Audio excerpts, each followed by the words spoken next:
Imagine waking up to a blue sky. The news anchor is smiling, and the world feels stable. But beneath the surface, a vibration has started that is about to shake the bedrock of the global financial system. While most people were arguing about domestic politics this morning, the Supreme Court of the United States dropped a 6-3 ruling that just wiped out half of the existing trade barriers in the country. This isn't just a legal technicality. It has handed Wall Street a $175 billion surprise. For the last several years, the International Emergency Economic Powers Act of 1977 was used as a blunt instrument to impose tariffs. Today, the highest court in the land said that was a power grab. They ruled that the president cannot use a law designed for freezing assets during a crisis to tax imports.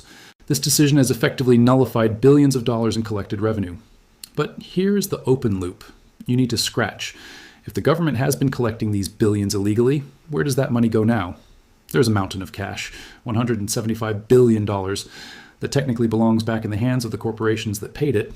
We are talking about retail giants like Costco and tech titans that have been bleeding margins for years. While the media focuses on the win for free trade, the smart money is looking at a much darker reality. This ruling didn't just remove a tax, it created a legal vacuum that could trigger the most expensive litigation war in American history. The checks aren't in the mail yet. In fact, there's a specific reason why this windfall might actually cause your stocks to crash before you see a single penny of profit. Why would a massive refund be bad for the market? And what is the new toy? The administration just pulled out of their bag to retaliate against this ruling. To understand that, we have to look at Section 122, the piece of legislation that just turned a temporary victory into a permanent uncertainty. In the last section, we identified the $175 billion windfall. But within hours of the court's decision, the administration didn't back down. They pivoted.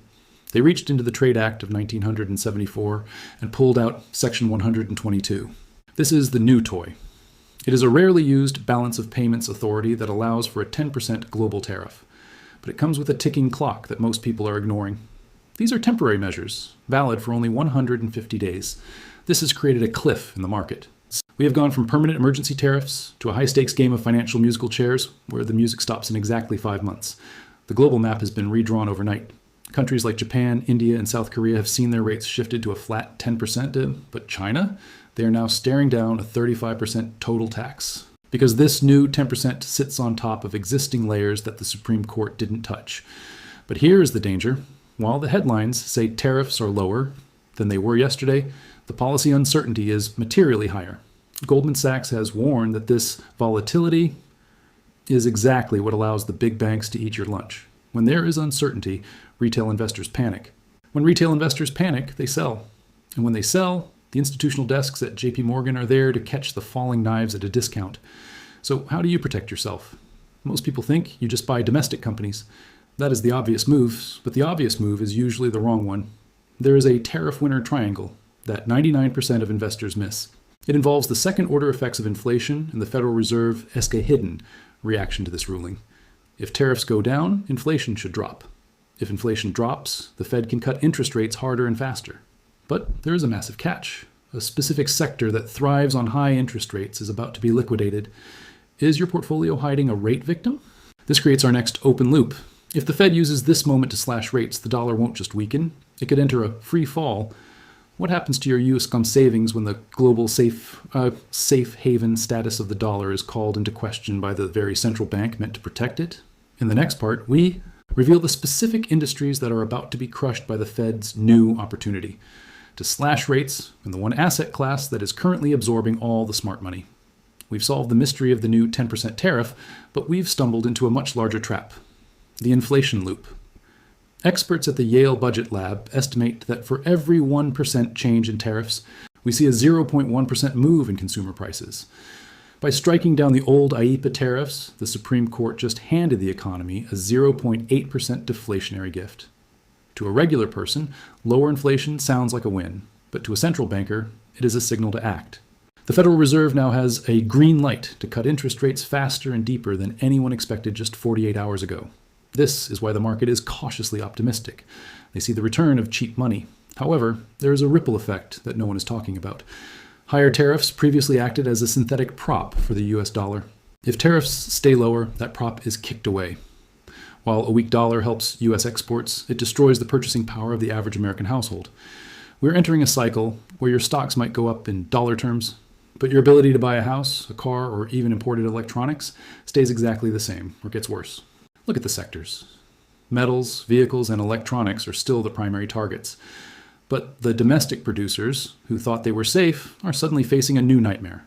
Their foreign competitors can now sell their goods cheaper in the US because the tax wall has been lowered. If you own a company that manufactures everything in America but relies on high tariffs to keep out cheap imports, you are in the danger zone. Your moat was just drained by the Supreme Court. So, who is actually winning? It's not the manufacturers, it's the banks. They love this uncertainty because volatility equals volume, and volume equals commissions. But there is a way to track this. You don't have to guess. You can follow the smart money fingerprint. This brings us to our most dangerous open loop yet. While retail investors are cheering for a rate cut rally, there's a hidden mechanism called the liquidity drain. As the Treasury prepares for potential refunds of $175 billion, they have to source that cash from somewhere. This could trigger a massive spike in bond yields that suffocates the very rally everyone is betting on. What is the one checklist item you must tick tonight to ensure you aren't the one providing liquidity for a hedge fund exit? And what is the specific date of impact where this liquidity drain hits the banking sector? In the next part, we audit the raw smart money flows to see where the billions are actually moving and reveal the exact date your bank account might feel the squeeze. Most retail investors have a love affair with their stocks. They stay married to a position long after the fundamental story has changed because they are listening to the news, not the data. Professionals do the opposite. They follow the institutional fingerprint. Right now, the smart money is doing something completely counterintuitive. While the media is shouting about a retail recovery, the big funds are actually reducing their exposure to import retailers like Costco and Target. Why?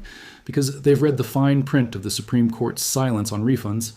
They know that while $175 billion is owed, it is currently trapped in a legal labyrinth.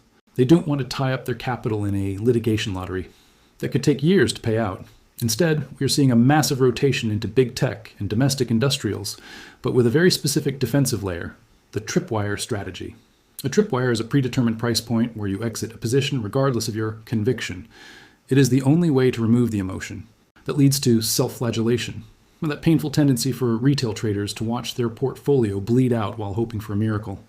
The smart money is currently eyeing Apple, Nvidia, and Google. These companies have what we call fortress balance sheets. They spent billions on tariffs last year, and while they want that money back, they don't need it to survive. They are the ultimate Contreras down with a contrarian buy, because they can absorb the shocks of the new Section 122 tariffs that would suffocate a smaller competitor. But there is a black swan event scheduled for later this year. The midterm elections in November have just become the most important economic event of the decade. If there is a Trump sweep in Congress, those temporary 150-day tariffs will be codified into permanent law, and the refund dream will likely be legislated away. If the Democrats hold the line, the tariffs expire, and we enter the great deflationary reset. This leads us to our next open loop.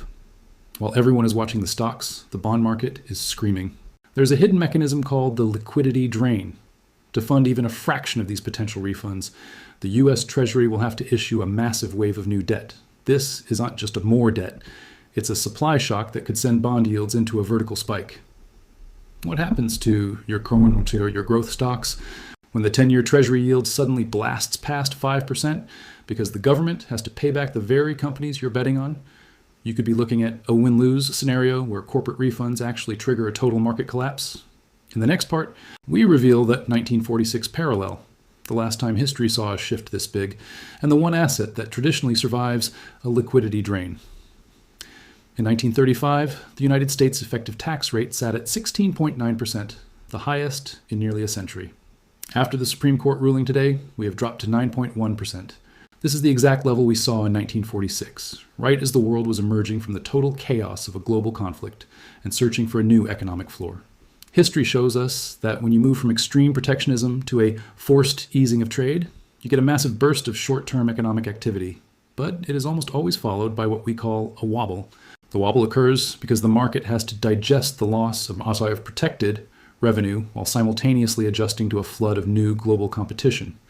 In 1946, this transition led to a massive reshuffling of the global hierarchy. Today, that reshuffling is happening in real time in your brokerage account. But there is a new factor that wasn't present in 1946, the liquidity drain. To pay back that $175 billion in potential refunds, The U.S. Treasury cannot simply print the money without consequences. They have to issue new bonds to cover the shortfall in the budget. This means a massive supply shock of Treasury bills is hitting the market exactly when the Fed is trying to cut rates. This creates a paradox. The Fed wants rates lower to help growth, but the Treasury needs to sell so much debt that yields might be forced higher just to attract buyers. This is the liquidity drain that could suffocate your tech stocks. When bond yields go up, the present value of future tech earnings goes down. You could be holding the fastest growing company in the world, and its stock price could still drop 20% because the risk-free rate moved against you. So, what is the one asset that traditionally survives a liquidity drain when both stocks and bonds are under pressure? In 1946, it was industrial commodities. Today, JP Morgan is pointing toward a perfect tail risk hedge that has reached an all-time high of $5,000 an ounce. This brings us to our final open loop. While everyone is focused on the dollar and the stock market, there is a ghost in the machine. 4 massive companies are currently pumping over $600 billion into a single tariff-proof industry, artificial intelligence. But there is a secret AI obsolescence campaign currently being run by institutional traders that could wipe out your software stocks overnight. What is the specific surgical seek and destroy strategy that Wall Street is using to short the software sector? And how can you pivot your portfolio to be on the right side of the $600 billion AI spend? In the final part, we reveal the great AI divestment and the one sector that is officially guilty until proven innocent. We've covered the legal battles and the macro shifts, but we must address the ghost in the machine. While the government and retail investors argue over $175 billion in potential tariff refunds, 4 companies, Amazon, Alphabet, Meta, and Microsoft, are quietly executing a move that dwarfs that figure. They have collectively earmarked over $650 billion for capital expenditure in 2026 alone. This isn't just a tech spend, it is a total redefinition of the digital economy. But here is the open loop from the last section. Why is the market crashing software stocks like Salesforce, Adobe, and ServiceNow even as they record earnings? This is what analysts are now calling the SaaSpocalypse. Wall Street has launched a surgical seek and destroy strategy against traditional software as a service companies. The narrative has shifted overnight from software is eating the world to AI is eating software. The big money has realized that the moats around these software giants are narrowing. New AI-first tools are automating the very tasks these platforms use to charge thousands for.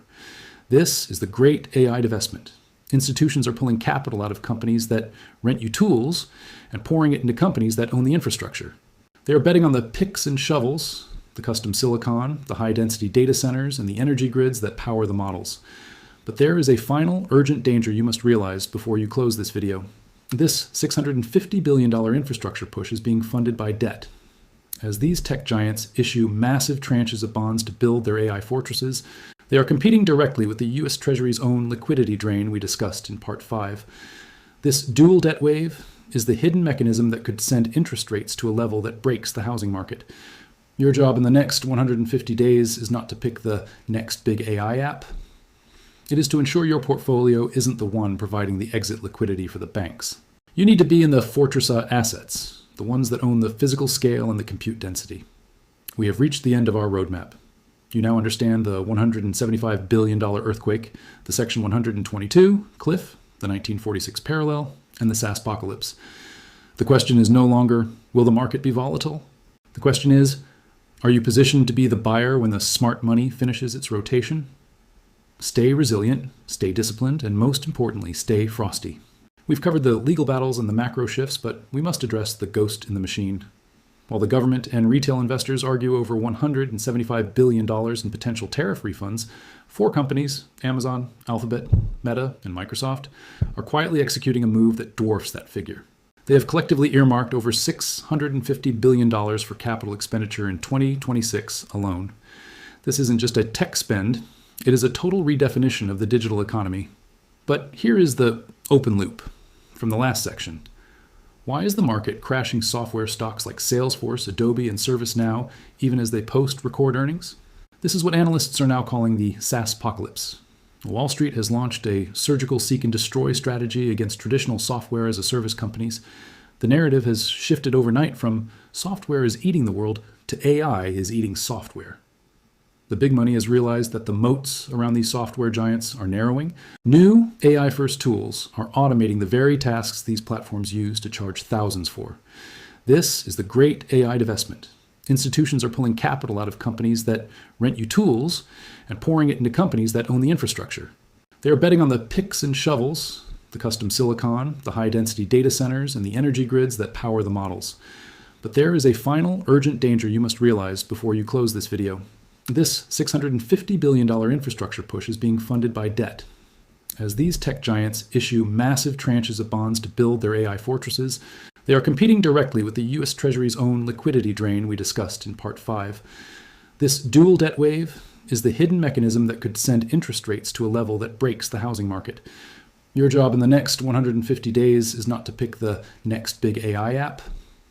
It is to ensure your portfolio isn't the one providing the exit liquidity for the banks. You need to be in the fortress assets, the ones that own the physical scale and the compute density. We have reached the end of our roadmap. You now understand the $175 billion earthquake, the Section 122 cliff, the 1946 parallel, and the SaaSpocalypse. The question is no longer, will the market be volatile? The question is, are you positioned to be the buyer when the smart money finishes its rotation? Stay resilient, stay disciplined, and most importantly, stay frosty.